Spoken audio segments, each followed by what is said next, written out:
Capítulo 16. Não se pode servir a Deus e a Mamon. 111 Salvação dos ricos. Preservar-se da avareza. Jesus em casa de Zaqueu. Parábola do mal rico. Parábola dos talentos.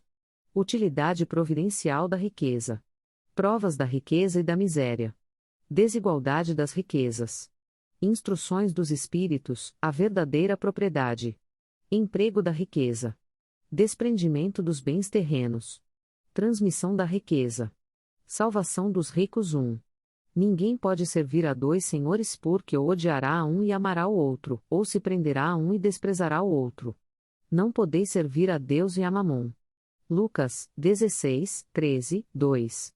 Então, um jovem aproximou-se de Jesus e disse: Bom mestre, que bem devo fazer para adquirir a vida eterna? Jesus lhe respondeu: Por que me chamas de bom? Apenas Deus é bom. Se queres entrar na vida, cumpre os mandamentos. Que mandamentos? Pergunta o jovem. Diz-lhe Jesus: Não matarás, não cometerás adultério, não furtarás, não prestarás falso testemunho, honrarás teu pai e tua mãe, e amarás o teu próximo como a ti mesmo. E o jovem lhe disse: Tenho respeitado todos esses mandamentos desde que cheguei à juventude. O que falta ainda? Jesus respondeu: Se tu queres ser perfeito, vai. Vende o que tens, e dá aos pobres, e terás um tesouro no céu. Depois vem e segue-me. O jovem, ouvindo essas palavras, retirou-se muito triste, porque possuía muitos bens. Jesus, então, disse aos seus discípulos: Em verdade vos digo que é bem difícil que um rico entre no reino dos céus. Eu vos digo: ainda uma vez, é mais fácil um camelo passar pelo buraco de uma agulha, que um rico entrar no reino dos céus. 112, Mateus, 19, 16 a 24, Lucas, 18, 18 a 25. Marcos, ex, 17 a 25. Preservar-se da avareza. 3. Então o homem falou, do meio da multidão: Mestre, diz ao meu irmão que divida comigo a herança que nos coube. Mas Jesus lhe disse: Ó homem, quem me designou para vos julgar ou para fazer as vossas partilhas? E acrescentou: Tende o cuidado de vos preservar de toda a avareza, porque, em qualquer abundância em que o homem esteja, sua vida não depende dos bens que ele possua. A seguir, contou-lhes esta parábola: havia um homem rico cujas terras tinham produzido abundantemente, e ele se entretinha com estes pensamentos: Que farei? Pois não tenho lugar onde possa guardar tudo o que tenho para colher. Eis o que farei, disse ele: demolirei os meus celeiros, construirei outros maiores e neles colocarei toda a minha colheita e todos os meus bens. E direi à minha alma, tens bastantes bens de reserva. Para muitos anos se descansa, come, bebe, regala-te. Deus, porém, ao mesmo tempo, disse ao homem: insensato que tu és. Esta noite mesmo virão em busca da tua alma. Para que servirão as coisas que juntaste? É o que acontece àquele que acumula tesouros para si, e que não é rico diante de Deus. Lucas 12, 13 a 21. Jesus em casa de Zaqueu. 4. Tendo entrado em Jericó, Jesus atravessava a cidade. Havia ali um homem chamado Zaqueu, chefe dos publicanos e muito rico, que, tendo vontade de ver Jesus para conhecê-lo, não o conseguia por causa da multidão, pelo fato de ser de estatura muito baixa. Então, correu adiante e subiu em um sicômoro 113 para vê-lo, pois Jesus deveria passar por lá. Chegando àquele lugar, Jesus dirigiu seu olhar para o alto e ali o viu, e disse-lhe: Zaqueu, desce depressa, porque é preciso que eu fique hoje em tua casa. Zaqueu desceu rapidamente e o recebeu com alegria. Vendo isso, todos murmuravam dizendo: Ele foi hospedar-se em casa de um homem de má vida. Ver na introdução, o item publicanos. Entretanto, Zaqueu, pondo-se diante do Senhor, lhe diz: Senhor, eu dou aos pobres a metade dos meus bens, e se causei danos a alguém, seja no que for, eu lhe restituirei 4 vezes mais. Ao que Jesus lhe disse: Esta casa recebeu hoje a salvação, porque este também é filho de Abraão, porque o Filho do Homem veio para procurar e salvar o que estava perdido. Lucas 19, 1-10, Parábola do mal rico 5. Havia um homem rico, que se vestia de púrpura e de linho, e que se trajava magnificamente todos os dias. Havia também um pobre, chamado Lázaro, todo coberto de úlceras, deitado à sua porta, desejando matar a fome. Com as migalhas que caíam da mesa do rico mais ninguém lhe dava nada, e os cães vinham lamber as suas chagas. Ora, aconteceu que esse pobre morreu, e foi levado pelos anjos ao seio de Abraão. O rico também morreu. E teve o inferno como sepulcro. Enquanto estava nos tormentos, levantou seus olhos e viu de longe Abraão e Lázaro no seu seio. Gritando, ele disse estas palavras: Pai Abraão, tem piedade de mim, e manda-me Lázaro, a fim de que ele molhe a ponta de seu dedo na água para refrescar a minha língua, porque eu sofro extremos tormentos nestas chamas. Abraão, porém, lhe respondeu: Meu filho, lembra-te de que recebeste teus bens em tua vida, e de que Lázaro só teve males 6 porque agora ele está na consolação e tu nos tormentos. Além disso, existe para sempre um grande abismo entre nós e vós, de maneira que os que desejam passar daqui para junto de vós, não podem fazê-lo, como também ninguém pode passar do lugar onde estás para quê? O rico lhe disse: Então eu te suplico, pai Abraão, que o mandes à casa de meu pai, onde tenho 5 irmãos, para lhes contar estas coisas, a fim de que eles também não venham para este lugar de tormentos. Abraão lhe respondeu: Eles têm Moisés e os profetas, que os ouçam. Mas o rico disse: Não, pai Abraão, mas se algum dos mortos for ter com eles, farão penitência. Abraão, porém, falou: Se eles não ouvem nem Moisés nem os profetas, também não acreditariam, ainda que algum dos mortos ressuscitasse. Lucas 16, 19-31, Parábola dos talentos. 6. O Senhor age como um homem que, tendo que fazer uma longa viagem fora de seu país, chama os seus servidores e lhes entrega os seus bens. A um ele deu 5 talentos, a outro 2 e a outro deu 1, segundo a capacidade diferente de cada um, e partiu imediatamente.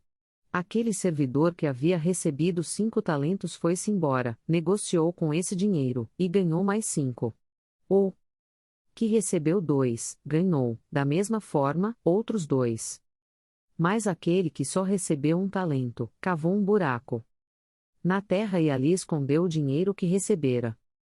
Algum tempo depois, o senhor daqueles servidores voltou e chamou-os para que lhe prestassem contas. Aquele que havia recebido 5 talentos veio e apresentou-lhe outros 5, dizendo: Senhor, tu me deste 5 talentos. Eis aqui, além desses, outros 5 que eu ganhei. E o Senhor lhe respondeu: Ó bom e fiel servidor, porque foste fiel em poucas coisas, vou te confiar muitas outras, participa da alegria do teu senhor. Aquele que havia recebido os 2 talentos também veio logo se apresentar e disse: Senhor, tu me deste 2 talentos, eis aqui, além daqueles, outros 2 que eu ganhei. O Senhor respondeu: Ó bom e fiel servidor, porque foste fiel em poucas coisas, vou te confiar muitas outras, se participa da alegria do teu senhor. Aquele que havia recebido só 1 talento veio a seguir, e falou: Senhor, sei que és um homem enérgico, que ceifas onde não semeaste, colhes de onde nada puseste, por isso, com receio de ti, escondi o teu dinheiro na terra. Aqui está ele, eu te devolvo o que é teu. O Senhor, porém, lhe respondeu: Servidor mau e preguiçoso, sabias que eu ceifo onde não semeei e que colho de onde nada coloquei? Devias, portanto, pôr o meu dinheiro nas mãos dos banqueiros, a fim de que, no meu regresso, eu retirasse com juros o que me pertence. Então, tirem o talento que Está com ele e entregue-no ao que tem 10 talentos, porquanto dar-se-á a todos que já têm, e eles serão cumulados de bens, mas para aquele que não tem, tirar-se-lhe-á. Até o que parece teratologia e que esse servidor inútil seja lançado nas trevas exteriores, é ali que haverá lágrimas e ranger de dentes. Mateus 25, 14-30, utilidade providencial da riqueza. Provas da riqueza e da miséria. 7. Se a riqueza fosse um obstáculo absoluto à salvação daqueles que a possuem, como se poderia deduzir de certas palavras de Jesus, interpretadas segundo a letra e não segundo o seu sentido, Deus, que a concede, teria colocado nas mãos de algumas pessoas um instrumento inevitável de perdição, pensamento este que vai de encontro à razão. A riqueza é, sem dúvida, uma prova muito difícil, mais perigosa que a miséria, pelas seduções, pelas tentações que oferece, pela fascinação que exerce. É o supremo excitante do orgulho, do egoísmo e da vida sensual, é o laço mais poderoso que liga o homem à terra e afasta seus pensamentos do céu. Produz tamanho desvario que quase sempre se vê aquele que passa da miséria para a fortuna esquecer rapidamente da sua situação anterior, e também dos que com ele a partilharam, dos que o ajudaram, tornando-se insensível, egoísta e fútil. Porém, embora a riqueza torne a jornada mais difícil, isso não quer dizer que a torne impossível, e que não possa vir a ser um meio de salvação nas mãos daquele que souber utilizá-la, como ocorre com o uso de certos venenos que podem devolver a saúde, quando usados oportunamente e com discernimento. Quando Jesus disse ao jovem, que o interrogava sobre os meios de ganhar a vida eterna, que se desfizesse de todos os seus bens e o seguisse, não pretendia estabelecer como princípio absoluto que cada um deve se desfazer do que possui, e que esse é o único preço da salvação, mas simplesmente mostrar que o apego aos bens terrenos é um obstáculo à salvação. Aquele jovem, realmente, considerava-se quite porque havia observado certos mandamentos. Porém, recusava a ideia de abandonar seus bens se seu desejo de conseguir a vida eterna não ia até esse sacrifício.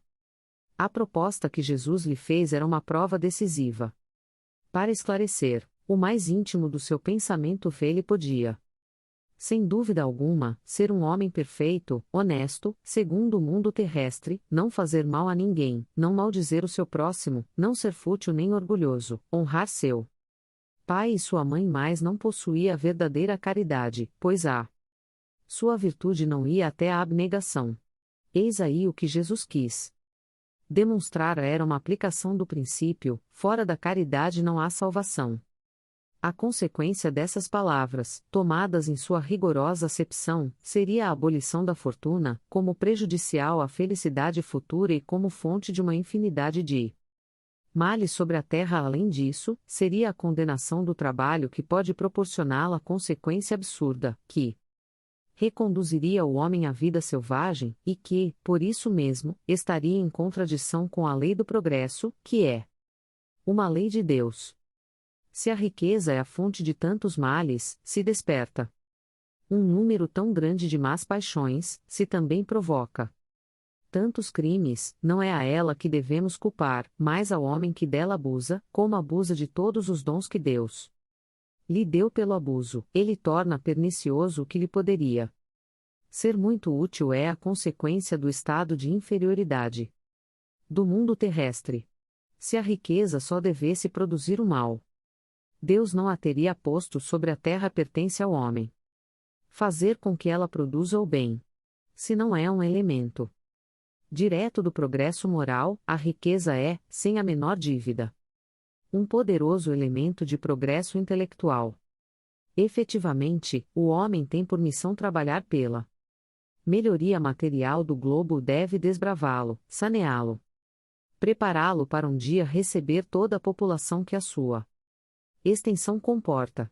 Para alimentar essa população, que cresce sem cessar, é preciso aumentar a produção. Se a produção de uma região for insuficiente, é preciso ir buscá-la em outra. Por isso mesmo, as relações entre os povos tornam-se Uma necessidade para torná-las mais fáceis, é preciso destruir os obstáculos materiais que os separam, tornando-as comunicações mais rápidas.